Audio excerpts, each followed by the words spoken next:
South of the Yukon and north of the 55th parallel lies a wilderness both beautiful and terrible to all but the most expert woodsmen, such as the Cree Indians who make this land their home. Here in the early winter, the Cree and his family set out across the icy Wapiti River.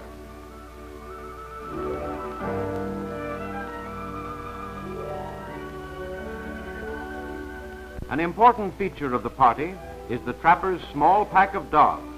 They are of mongrel breed, husky, collie, and wolf, extremely hardy, well-trained, and most important to this expedition into the wilds.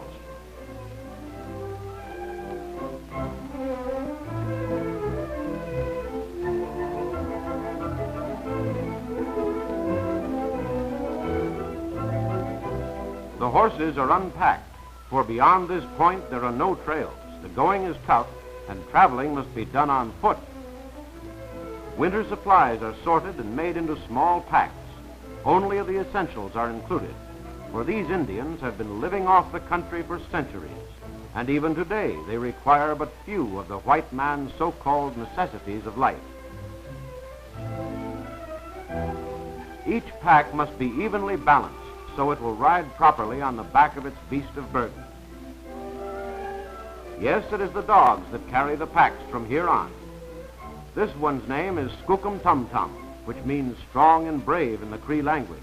He is the leader, about 12 years old, and can carry a 25-pound pack, almost half his own weight.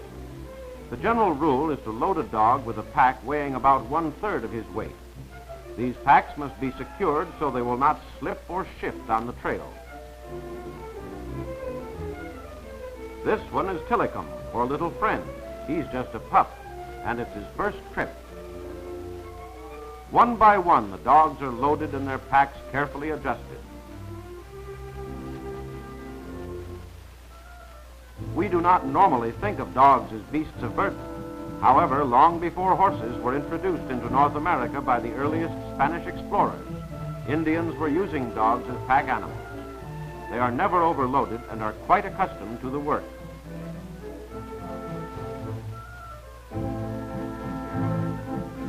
There are no trails through the snow and shadows of these deep north woods, but the Indian is at home here, and the dogs follow faithfully and obediently. A brief stop is made to check the packs, for particularly tough going lies ahead. The rest of the Indian's family will soon catch up, and a crude but adequate winter trapping camp will be built.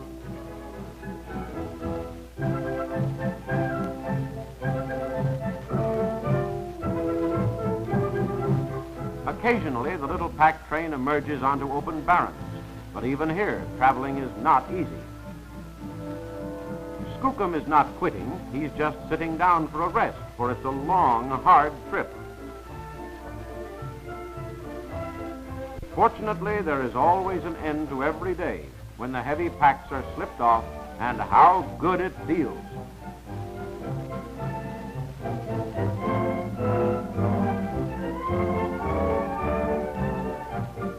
Healthy dogs like to roll in the snow the minute the pack is removed, and they give their faces a good washing too, just as any man does at the end of a hard day.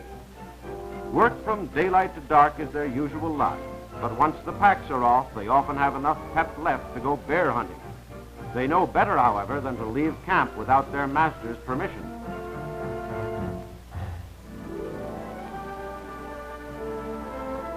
Before setting out his traps, the Cree makes a short trip to look over the terrain. And clever these Indians are in reading and understanding the most minute signs left on the snow or the ground by every form of animal life. To be good trappers, they have to be practical naturalists of the highest order.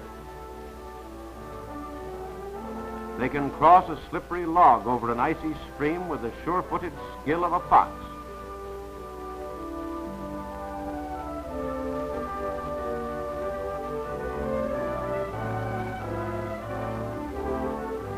With his pack of dogs trailing obediently, the Cree starts out to set his trap line, just as his tribe has been doing for centuries. The remnants of an old camp are passed, and soon he is chopping down a green sapling with his hunting knife, the first step in making his primitive trap. The sapling is carried to the selected spot, away from where it was cut. A small but strong wire noose is attached, and the sapling is skillfully put in place so that the wire noose or snare will hang in the proper position over the well-used run of the fur-bearing game. Thus, as the unsuspecting lynx, fox, or fisher runs along the trail, its head will be caught in the wire noose, and it will be held until the trapper's return.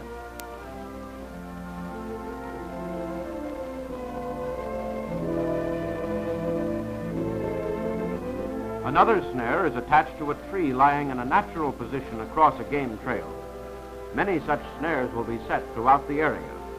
In doing this, great skill is used, for trapping is the principal occupation and main source of income of these Indians.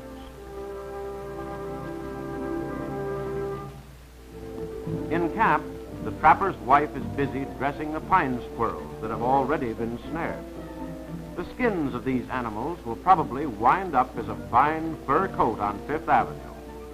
As many as 40 or 50 squirrels are caught in a single day, and the sale of their stretched and dried skins will provide almost half of the family's income. During the 3-month season, this Cree family should take enough fur to realize about $2,500. Everybody traps and everybody works.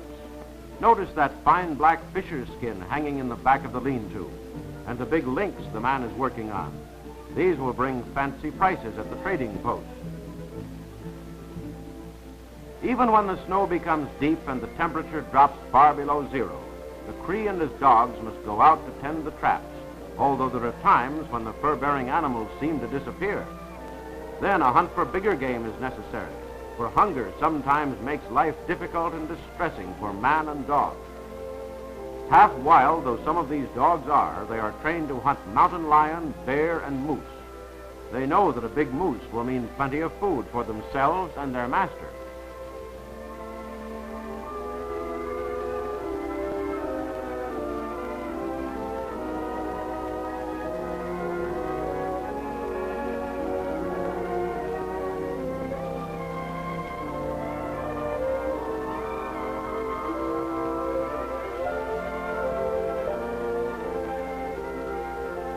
When given the word, they hunt like a pack of wolves, although success does not always crown their efforts.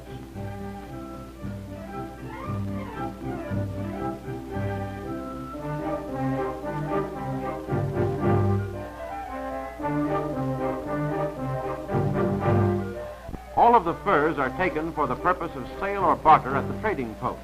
However, the skins of moose and caribou are often kept by the trapper and tanned into native buckskin for the making of moccasins and other articles for family use. The Indian is not a fast traveler, but his steady, ceaseless plodding takes him surprisingly long distances through the wilds. Sometimes he will travel for several days to follow the trail of a moose, and at night, even in the coldest weather, a quickly improvised crude lean-to of brush is his only shelter.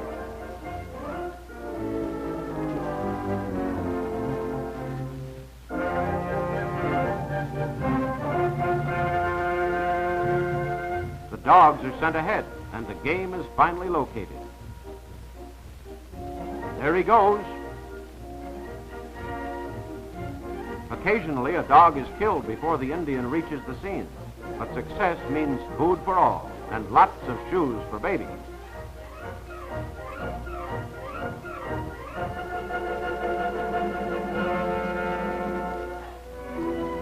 Rugged and often cruel though winter life may be for both Indian and dog in the wilds of this far northwest, this has been their land and their way of life for hundreds of years, and they richly deserve all the rewards of their labors.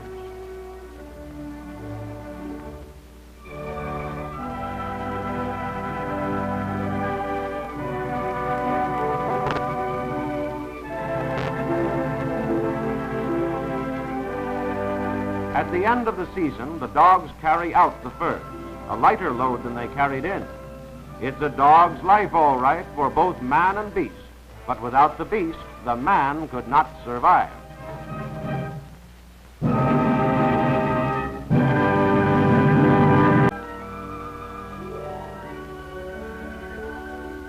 An important feature of the party is the trapper's small pack of dogs. They are of mongrel breed, husky, collie, and wolf, extremely hardy, well-trained, and most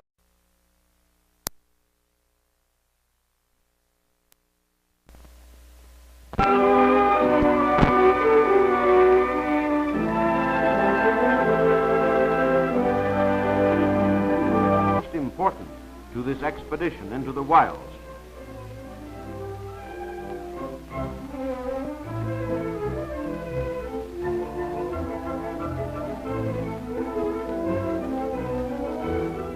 Terrible to all but the most expert woodsmen, such as the Cree Indians who make this land their home.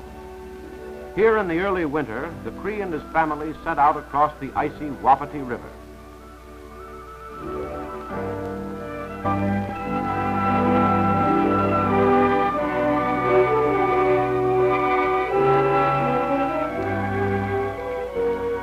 South of the Yukon and north of the 55th parallel lies a wilderness both beautiful and